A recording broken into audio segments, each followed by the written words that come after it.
ఏయ్ ఆపవే ఎప్పుడూ చూడు బావా బావా బావా అని మా ప్రాణాలు తీస్తున్నావు కదే అన్నారు జానకి స్నేహితులు అను రమ్య కీర్తి. జానకి ఏయ్ నన్ను ఏమైనా అనండి ఒప్పుకుంటాను, మా బావని అంటే మాత్రం అసలు ఊరుకోను.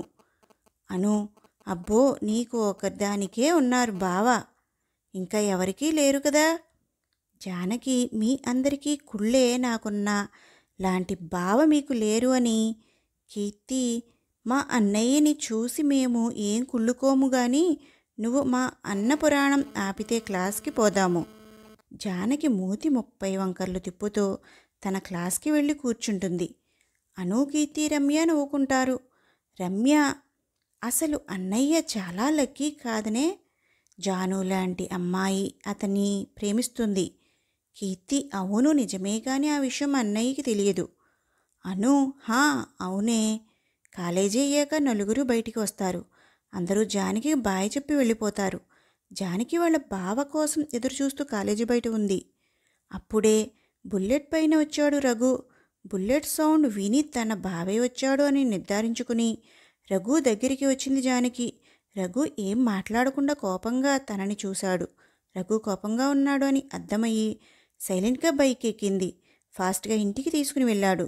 ఇంట్లో అంతా హడావిడిగా ఉంది. ఇల్లంతా అలంకరిస్తున్నారు అందరూ. జాను వాళ్ళమ్మ అమ్మయ్య వచ్చేసావా, ఫాస్ట్గా వెళ్ళు. జాను ఎక్కడికి అమ్మా, అయినా ఈ హడావిడి ఏంటి? జాను అమ్మ ఎందుకు అంటావు ఏంటి పిచ్చిదానిలా? జాను అమ్మ సీరియస్గా అడుగుతున్నాను, ఎందుకు అనేది నాకు తెలియదు. జాను అమ్మ సరే చెప్తా నీకు, ఈరోజు నీకు నిశ్చితార్థం. జాను గుండెలో గుణపం గుచ్చినట్టు అనిపించింది. జాను అమ్మ ఇంకా ఇక్కడే ఉన్నావు ఎందుకు? వెళ్ళి రెడీ అయ్యిరా, పెళ్ళి వాళ్ళు వచ్చే టైం అవుతుంది, అన్నీ కూడా నీ రూమ్లో పెట్టాను. జాను అమ్మా ఈ విషయం బావకి తెలుసా? జాను అమ్మ తెలుసా ఏంటి? వాడే కదా సంబంధం కుదిర్చింది. జానుకి మనసు అంతా చేదుగా అయిపోయింది. జాను అమ్మ ఇంకా ఇక్కడే ఉంటావా, వెళ్ళు అని జాను రూంలోకి తోస్తారు. జానుకి పిచ్చెక్కిపోయింది. తన బావ కాకుండా ఇంకా ఎవరో తన లైఫ్లోకి వస్తారు అంటే తట్టుకోలేకపోయింది. జాను అమ్మ జాను త్వరగా రెడీ అయ్యిరా. జాను అసహనంగా సరే వస్తున్నాను అంది. పెళ్లివాళ్ళు వచ్చే వరకు వాళ్ళ బావతో మాట్లాడాలి అని రెడీ అయ్యి రఘు కోసం మొత్తం ఇల్లంతా చూసింది. జాను ఎవరినో వెతకడం చూసి జాను నాన్న జానమ్మ ఎవరినో వెతుకుతున్నట్టున్నావు, ఎవరిని తల్లి? జాను నాన్న బావ ఎక్కడా, ఎక్కడైనా చూసావా? జాను నాన్న ఓహ్ మీ బావనా, వాడు పెళ్లి వాళ్ళని దగ్గరుండి తీసుకురావడానికి వెళ్ళాడు. జాను మొహం వాడిపోయింది. జాను అవునా అంటూ లోపలికి వెళ్ళింది. పెళ్లివాళ్ళు వచ్చారు అని జానుకి ఎవరో వచ్చి చెప్పారు. జానుకి ఎలానో అయిపోయింది. జాను అమ్మ జాను రా, పెళ్లివాళ్ళు వచ్చారు. జానుని తీసుకువచ్చి అక్కడ కూర్చోబెట్టారు. పంతులుగారు అయ్యా ముహూర్తానికి ఇంకా సమయం ఉంది, అప్పటి వరకు ఏమైనా ఉంటే మాట్లాడుకోండి. జాను నాన్న మేము మాట్లాడుకోవడానికి ఏం లేదు పంతులుగారు. పంతులుగారు మీరు కాకపోతే పిల్లలు మాట్లాడుకుంటారు, వాళ్ళ జీవితం కదండి. జానుకి ఇదే మంచి సమయం, పెళ్ళికొడుక్కి పెళ్ళి, నాకు ఈ ఎంగేజ్మెంట్ వద్దు అని చెప్తాను అని అనుకుంది. జాను నాన్న అవును అల్లుడు వెళ్ళి మాట్లాడిరా. ఇద్దరు గార్డెన్లోకి వెళ్ళారు. జాను పెళ్ళికొడుకు ఇద్దరూ ఏం మాట్లాడారు? ఇంకా జాను ధైర్యం తెచ్చుకొని నేను అంటే మీకు ఇష్టమో కాదో నాకు తెలియదు, కానీ నాకు ఈ పెళ్ళి ఇష్టం లేదు. నేను ఒకరిని ప్రేమిస్తున్నాను, అతనే నా ప్రాణం అని, నా ప్రపంచం అని, నా జీవితం అని, నా గమనం అని, నా గమ్యం అని, నా సర్వం అని, నా సర్వస్వం అని తలుచుకుంటూనే ఇన్ని రోజులు బతికాను. ఇక మీదట కూడా అతనే నాకు అన్నీ అని అనుకుని జీవిస్తున్నాను. ప్లీజ్ ఈ నిశ్చితార్థం ఎలాగైనా ఆపండి. లేదు నీ ఇష్టంతో నాకు పని లేదు. నువ్వు ఎవరిని ప్రేమించినా నేను నిన్నే పెళ్లి చేసుకుంటాను అని అనుకుంటే ముందే చెబుతున్నాను, నేను ఎవరితో ఉన్నా సరే నేను అతనిని మాత్రం మర్చిపోను. ఇంత మాట్లాడే దానివి అతనికి నీ ప్రేమ చెప్పొచ్చు కదా అని అనుకోవచ్చు మీరు. నాకు కూడా తెలియదు, అతనికి నేను చెప్పేలోగా అతనే నాకు ఇలా నిశ్చితార్థం ఫిక్స్ చేస్తాడు అని. జాను అంతా చెప్పి సైలెంట్గా ఉంటుంది. ఏంటి నేను ఇంత వాగుతూ ఉంటే అతను ఏంటి ఏం మాట్లాడకుండా సైలెంట్గా ఉన్నాడు అని అనుకుంటుంది. మెల్లగా తల ఎత్తి అతని వైపు చూసింది. షాక్ అయింది. కళ్ళల్లో నీరు తన ప్రమేయం లేకుండానే జాలువారుతున్నాయి. ఆ కానీలు ఆనందంతో వచ్చినవి. అతను ఆమె దగ్గరికి వచ్చి, జానమ్మ, నువ్వు ఏడవడం నేను భరించలేను. ప్లీజ్ ఏడవకో. జాను, బావా అని అతన్ని అత్తుకుంది. రఘు, జానమ్మ, భయపడవలసినది నీకు ఎవరితోనో పెళ్ళి అని అనుకున్నావా? జాను, చాలా ఏడుపొచ్చింది.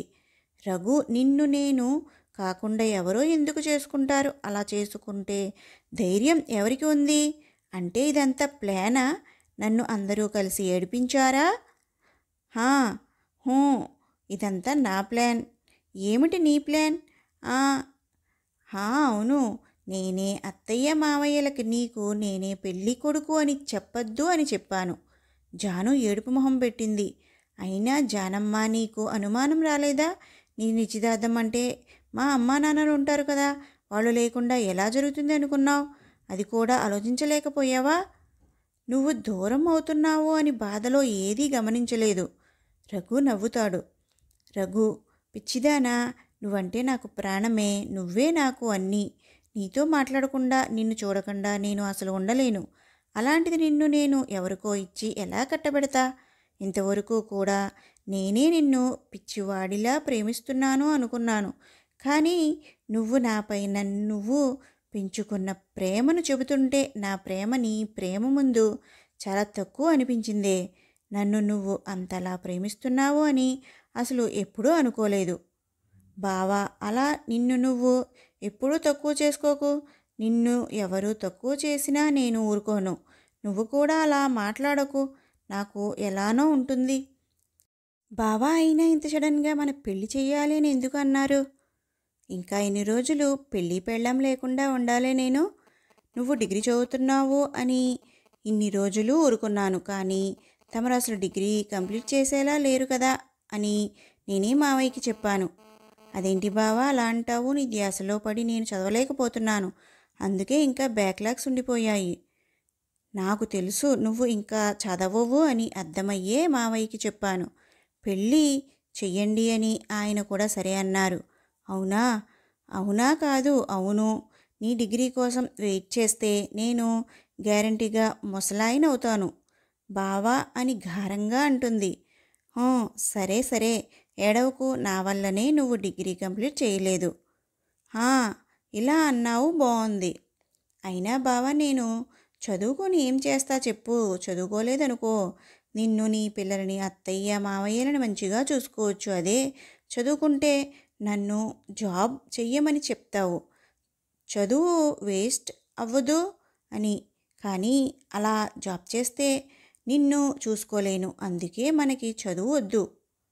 జాను తన పైన చూపించే పిచ్చి ప్రేమకి మురిసిపోతాడు. బావా, నువ్వు చెప్పిన దానికి అందరూ ఎంత బాగా యాక్ట్ చేశారు. నువ్వు కూడా నన్ను కాలేజ్ నుంచి తీసుకుని వచ్చేటప్పుడు నా పైన కోపంగా ఉన్నట్టు బాగా నటించావు. అయ్యో, అది నటన కాదు, నిజంగానే కోపం వచ్చింది. నీకు ఎన్నోసార్లు చెప్పాను ఒక్కదానివే ఉండొద్దు అని. నేను వచ్చే వరకు అయినా ఉన్నావు, అందుకు కోపం వచ్చింది. అవునా, నేనే వెళ్ళిపోమని చెప్పాను. సరేలే, అది వదిలే. రఘు, నాన్న, రే రండిరా, ఇంకా ఎంతసేపు? పెళ్ళి అయ్యాక ఎంతసేపు అయినా మాట్లాడుకోండి. వస్తున్నాను నాన్న. రఘు, జాను ఇద్దరూ అక్కడికి వెళ్ళారు. జాను ఫేస్ ఇప్పుడు వెలిగిపోతుంది. జాను అమ్మ, ఏంటే నా అల్లుడు అంతగా నచ్చాడా? ఫేస్ వెలిగిపోతుంది. పో అమ్మా అని సిగ్గుపడుతుంది. జాను నాన్న, పంతులు గారు, వీళ్ల పెళ్ళికి మంచి ముహూర్తం చూడండి. పంతులు ముందు నిశ్చితార్థం కానిస్తే తరువాత ముహూర్తం చూసి లగ్నపత్రిక రాస్తాను. రఘు అమ్మ, అలాగేనండి. జాను అమ్మా నాన్నలు, రఘు అమ్మా నాన్నలు తాంబూలాలు మార్చుకున్నారు. జాను, రఘు ఇద్దరూ ఒకరినొకరు చూసుకొని రింగ్స్ పెట్టుకున్నారు. పంతులు, అయ్యా, లగ్నపత్రిక రాశాను, వినండి.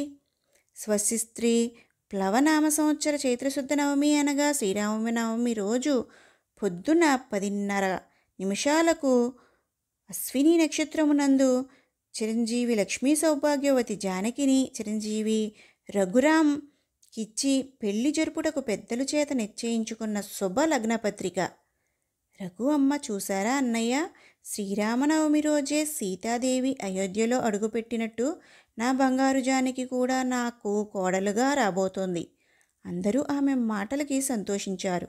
శ్రీరామనవమి రోజు ఎలాగైతే ఆ సీత రాముని పెళ్లి చేసుకుందో అలాగే జానకి రాము పెళ్ళి చేసుకుంటుంది.